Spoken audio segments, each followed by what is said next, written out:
Repeat after me, please. When you're hot, you're hot. And when you're not, you're not. Shake somebody's hand on your right and left and say, I'm hot this evening. Look out.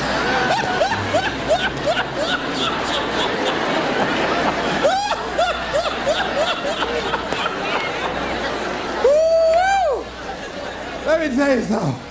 Y'all out there fanning like y'all about to get happy or something. Look at Oh, I'm so glad to see you.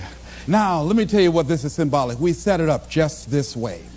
The reason that we are here this evening to talk about Joe versus the volcano. And so what I wanted you to do was to really experience this. Now, what is it when you're near a volcano that's boiling over and about to explode? What is it that you feel that lets you know you are in the area of a volcano? What is it you feel? Heat. Oh, I know. You feel heat, right?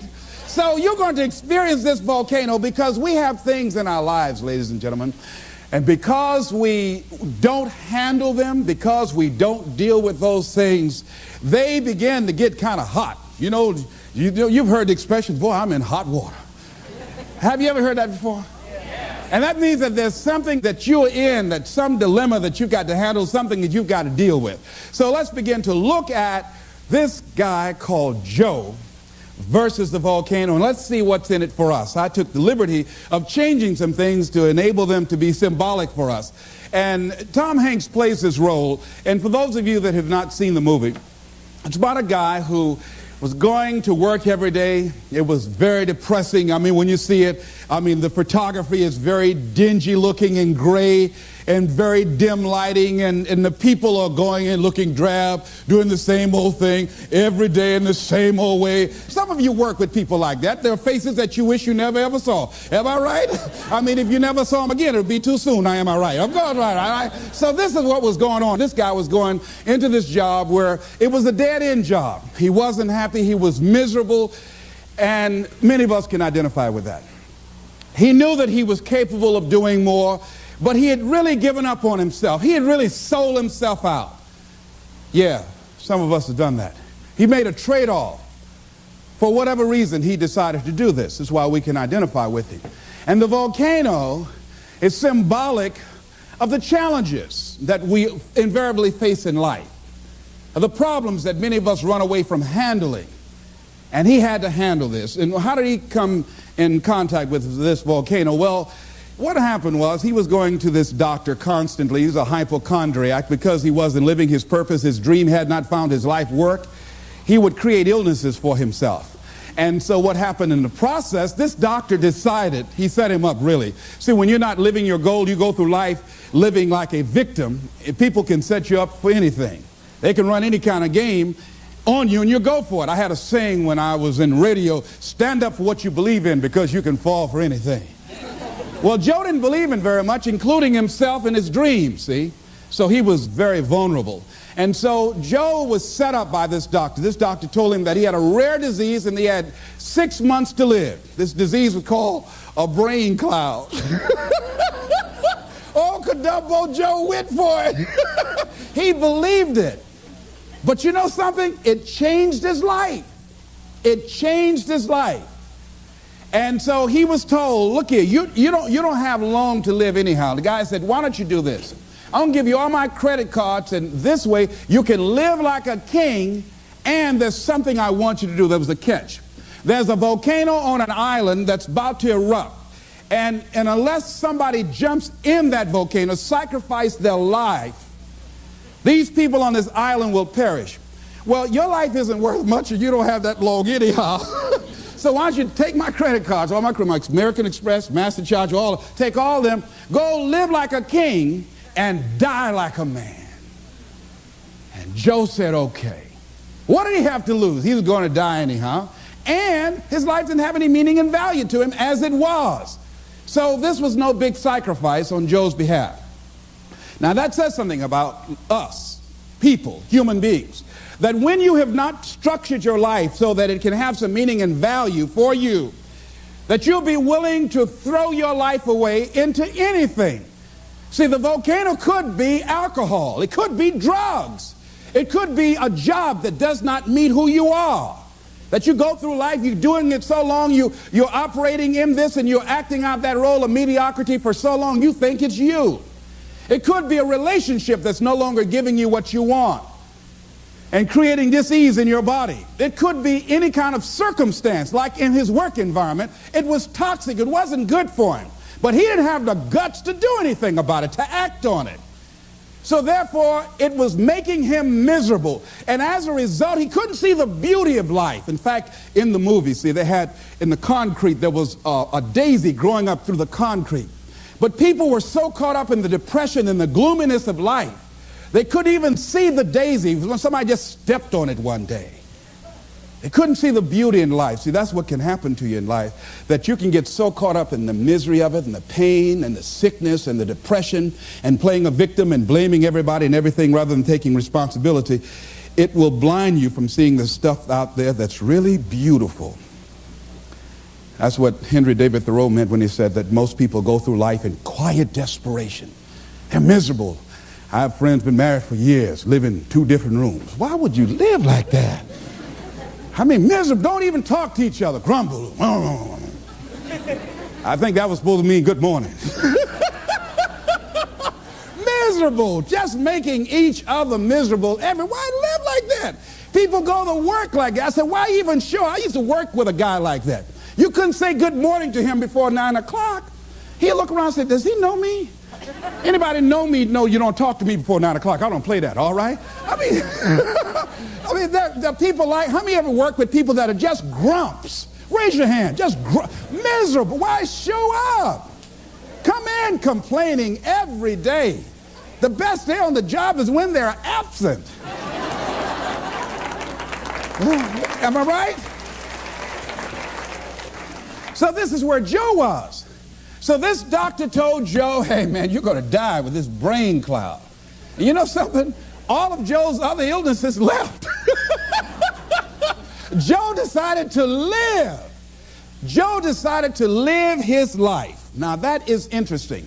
A psychiatrist did a study and he was talking about how his patients reacted when they got information that they were going to die immediately.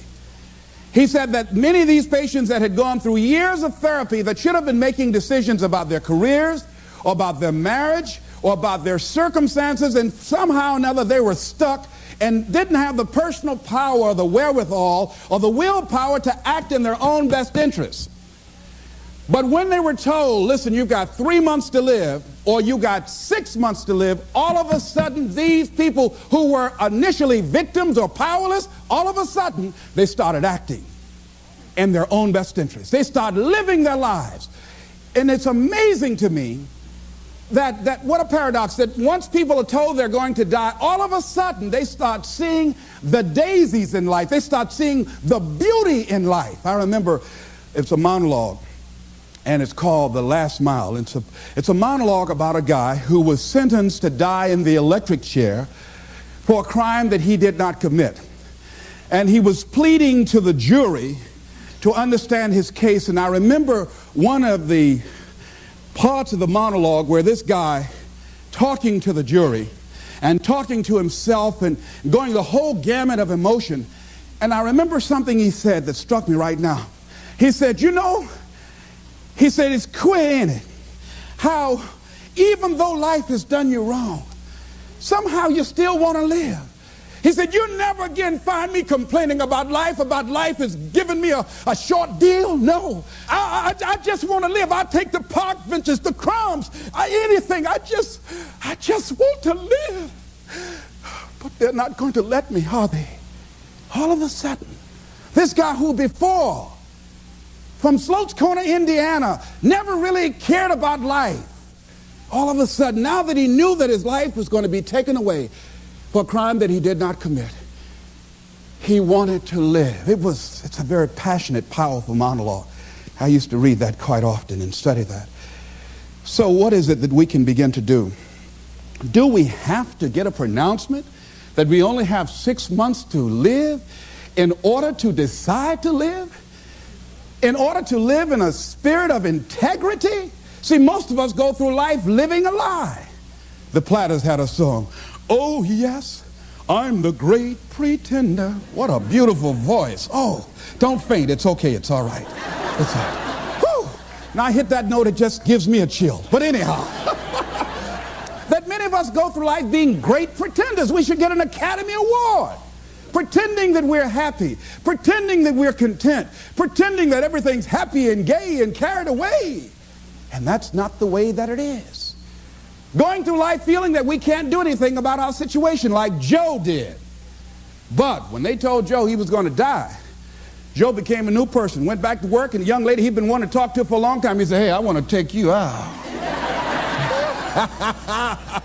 He wasn't worried about rejection. Joe had his eyes on her. He said, Lord is my shepherd, I'll see what I want. Old Joe said, I might be going, but I ain't dead yet. He wanted a little bit more living. You hear me? I like that, Joe. Don't lose that. Don't lose that. All right, so here's what I think that we can begin to do. To live our dreams. To begin to let life take on some new meaning for us, some new power and some new value. Is to begin to look for the daisies in your life right now where you are. Regardless of what's happening to you, regardless of what's going on with you, begin to look for some beauty in it.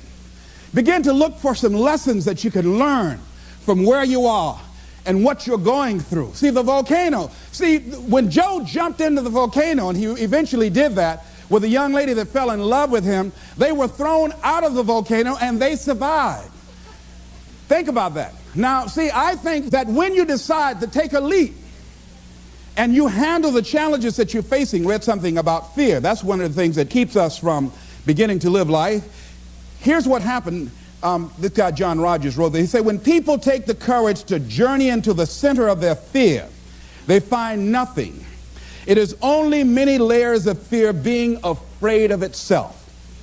And Eleanor Roosevelt said, you gain strength, courage, and confidence by every experience in which you really stop to look fear in the face.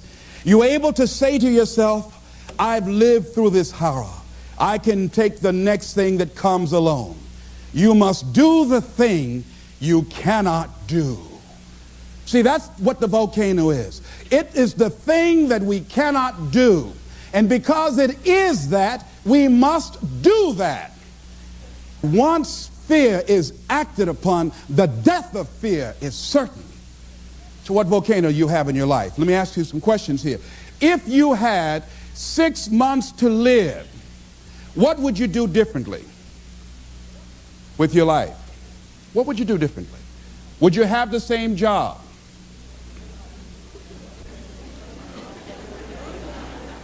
Would you be worried about things that you're worried about right now?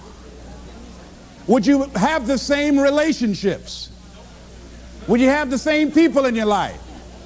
I was sitting on the House of the Ohio legislative floor. I'd just been elected for the third time as the chairman of the Human Resource Committee, powerful, prestigious position, and I was reading a book on how to manage your time in your life, and it talked about what are your long-range goals 2 to 3 years from now, what are your short-range goals, 6 months goals, and then it said, if you had 3 months to live, what would you spend your time doing?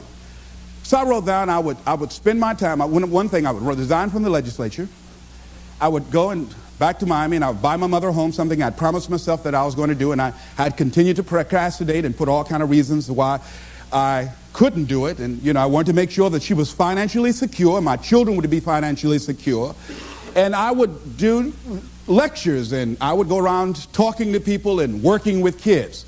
That's what I said I would do. Then it turned to the next page and it said, for all you know, you don't have 3 months to live. You might die today. So whatever you wrote on the last page, you want to spend as much of your time doing that today. So I looked at Mr. Vern Rice, the Speaker of the Ohio Legislature, and I said to the guy on my right, State Representative Mike Stenziano out of the Ohio State District, I said, Stenzi, 25 years from now, who would care what legislation we passed? He said, nobody would care 1 year from now. Now here's what was happening with me. I came to the Ohio legislature with great expectations. There are things I wanted to do. I wanted to make a change in society. I wanted to make an impact. But I was just disillusioned after being there for a while. I introduced some legislation that I'd worked months to get this legislation passed, got it out of subcommittee, voted to the major committee, and then went from there to the reference committee, and then they introduced it on the Ohio legislative floor.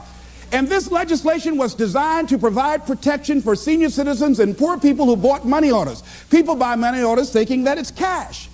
But what they did not know, that there's no bond or insurance security in the event that the money order company files bankruptcy. And so this company filed bankruptcy and just left a lot of people just holding worthless paper. So I wanted to introduce some legislation so that senior citizens would not be victims of this anymore. After months of hard work, after introducing the bill and having the votes lined up, guy raised his hand. Mr. Speaker, Mr. Wright said yes. He said, I'd like to introduce the amendment for Mr. Brown's bill. He said, we will hear the amendment. He said, I'd like to amend it and change the word shall to may. I said, excuse me, Mr. Speaker, may I speak, please? Yes. I said, ladies and gentlemen of the Ohio legislature, this legislation is not something we wanted to make it optional to provide protection for Ohioans and senior citizens. We want to make it mandatory. And then this guy said, no, Mr. Speaker, I just think that he's taking it a little too far. This is an honorable gesture on the behalf of the state, but he's taking it too far. Let's make it optional and leave it up to the goodwill of these money order companies to provide for the protection. Let's have the vote. And they had the votes, and I lost. And I said, oh, wait, this is not why I came here. And then all of a sudden, this job that at one point had meaning to me and value, it no longer had that for me. And all of us have had some experiences where you went to a job and you were excited about that job. Boy, it had so much promise, and then you got there, and so much you wanted to do. You thought it was an opportunity for upward mobility and growth and development and expansion. And all of a sudden, after you got there, you found out it was nothing but a glorified cubbyhole. Old grave with no dirt on it. So it became very depressing going to work. And so that's what happened to this guy, Joe. And a lot of us have done that before. I used to get my headache start throbbing on Sunday afternoon after the Sunday afternoon football game, a basketball game. I just hated to go to work. Some days I just drive by just for nothing, just drive on by. I came back, though. I came back. Because I had bills. I came back, you know.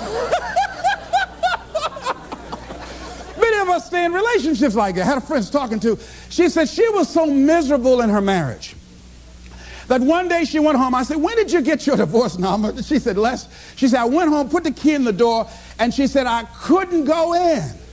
She said, I was so depressed, had so much pain in my body. She said, I couldn't just walk in. She said, I dropped to my knees. She said, I had to crawl in.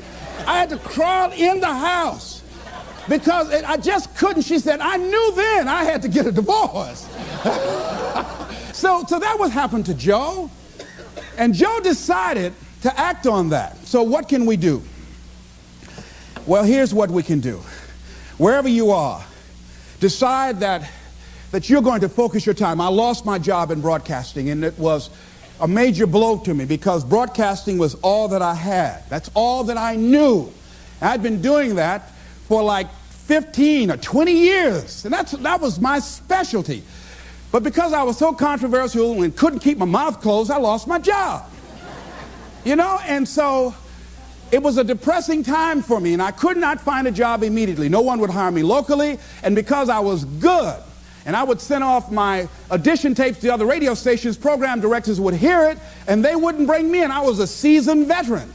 So you have that experience. If you're real good, many people will perceive you as a threat, and they won't hire you because they want somebody that they can control, and they don't want anybody in there that's going to outshine them.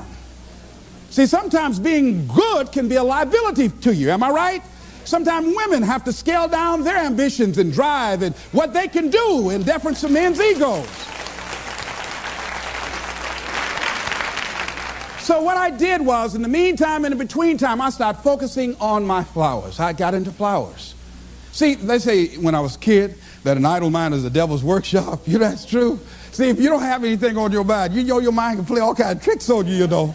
See, when I wasn't busy, sometimes I wanted to call Bert Childs. I said, Bert, can I get my job back? My mind would say, well, if all you had to do just keep your mouth shut, now you unemployed. Running your mouth, quack, quack, quack, quack, quack, quack, quack, quack. Why'd you just shut up? They told you to shut up. Man told you you're going to get fired. No, you had to keep on talking. Oh, ego, ego, ego, ego. Now you're unemployed. Won't nobody hire you because your mouth too big, mouth too big.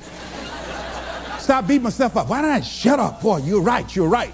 You know this voice. You ever talk to yourself? Raise your hand. You know what I'm talking about? You ever talk to yourself? So I just kept busy. I started working on flowers. I got it really into flowers. I knew my flowers had names for my flowers. Grow real good. I'd talk to them. Hello, how are you today? Oh, you're beautiful. I want you to rise. People would bring their flowers over to me that were dying and wilting. I would speak to them and say, rise, those flowers, straighten up like that. That was phenomenal, all right? Then the other thing is I did a lot of volunteer work. I'd go to the hospital and I'd read the Bible to people. And I would go to friends whose parents perhaps were ill or facing a challenge, and I'd talk to them. I became involved in all kind of community volunteerism. So I'm saying that if you're going through a challenge, not that you've been laid off, but the universe has given you an opportunity to find your real true making on the planet, then use that time wisely. Volunteer, give yourself away.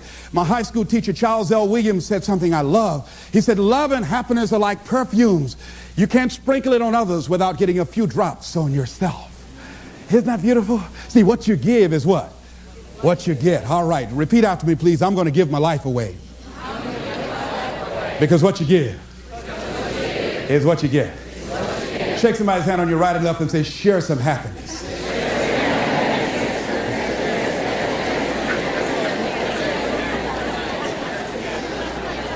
Now, here's something else. Fear of change. See, the reason that I think that Joe stayed there as long as he did, Joe feared change. Most people fear change. A lot of people stay in jobs where they're miserable or stay in relationships where they're miserable. Sometimes in order to begin to see the daisies in life, you've got to be willing to change cities, change friends, change relationships, change jobs. See, after a while you get bored doing the same old thing in the same old way, day in and day out.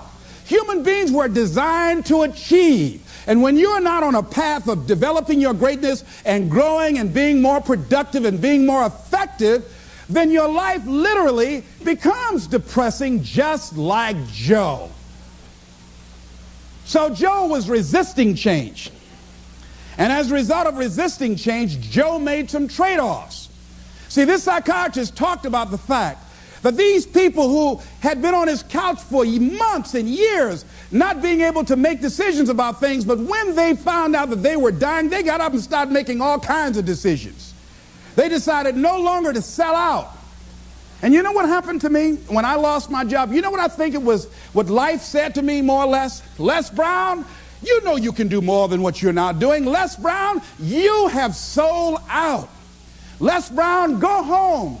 Go in your drawer, pull out your check stubs, and see how much you've sold your soul for. See, one of the things that got me about the movie is what Joe said to his boss after the doctor told him he was going to die. He went back to work and he confronted him. He said, because I was afraid, too afraid to live my life, I sold it to you for $300 a week. I sold my soul for $300 a week. When I look at Joe, ladies and gentlemen, I know that I'd sold out on myself at different points in my life. That when you go home and you look at, if your life is not what you want it to be, if you're not living the way that you want to live, if you're not experiencing what you want to experience, if it's not giving you what you want, you've got to ask yourself, what have I sold my soul for? Remember that song? 16 ton. And what do you get? Another day older and deeper in debt. Saying, Peter, don't you call me, 'cause I can't go. I owe my soul to the company store. Oh, no, this is not Luther Vandross tonight. No. Last time I sung, Luther called my hotel and made a bomb threat. No. That song is depressing, ladies and gentlemen, that many of us have sold our souls for a home in the suburbs or a brand new car or 3 meals a day and a roof over our heads, or because we want to be popular with our friends. See, when you decide to make a change, It's challenging. But there's going to be some resistance. Everybody is not going to agree with that. There's a price to pay. Am I right? See, when I had to think about getting a divorce, it was time for me to grow. And sometimes you stay in a situation too long. Many times you say, well, I need to do it for the kids. Well, see, staying there too long can be harmful to the kids. I had a friend of mine who finally got a divorce after agonizing it. She said, I stayed there as long as I did for the kids. She said, but if I had it to do over again, I would have left sooner because it wasn't healthy for them. And it wasn't healthy for me. Many of us stay in jobs where it's no longer good for us to be there. But because we can't see ourselves having the capacity to do more and to achieve more and can't see life after that job, we stay there as victims, volunteer victims. Because nobody's making us do it. We volunteer to be victims. We volunteer not to be in charge of our destiny. We volunteer. We willingly do it. If you're going to sell out, don't do it in a hurry. Do it slowly. Let somebody come and have to take it from you. Don't just give it up willingly. And that's what Joe had done. Thinking about a guy who he had everything going for him. Went to Harvard, became a lawyer, joined a large prestigious law firm, married the perfect wife, had children, and guess what? He was going through the motions day in and day out, but it wasn't giving him what he wanted out of life. He was going through an act. He was acting out a role. And one day, he couldn't get out of bed. He was just there in bed, couldn't get up, paralyzed. They got the doctors. They looked at him, examined him from head to toe, and said, there's nothing physically wrong with him. Get up, John. Come on, get up. He couldn't get up. He stayed like that for months, had to take therapy. See, because there was dis-ease, there was conflict in his body. Many times when life calling on us to change and to grow and to expand, we said, no, I don't want to hear that. No, we resist that. So we can go back to that lifestyle of mediocrity. We resist that change, that growth. We go back so we can go back to sleep. Winston Churchill said the truth is incontrovertible. Malice may attack it, ignorance may deride it, but at the end, there it is. Carlyle said, truth crushed to earth shall rise again. And we know Scripture says, ye shall know the truth, and the truth shall set you free. But the truth that will set men free is the truth that men don't want to hear. See, we don't want to hear. You got to change. You got to take responsibility for your stuff. You got to clean your act up. You are not your act. You need to get your life together. We don't want to hear that. We want to talk about the circumstances. We want to talk about how bad things are, why we can't do it. See, that's where Joe was. So what we have to do is decide to live with integrity in our relationships and the things that gives our lives some meaning. Stop pretending and decide to become real. Decide that we're not going to trade off, because we don't realize what we have in our hands.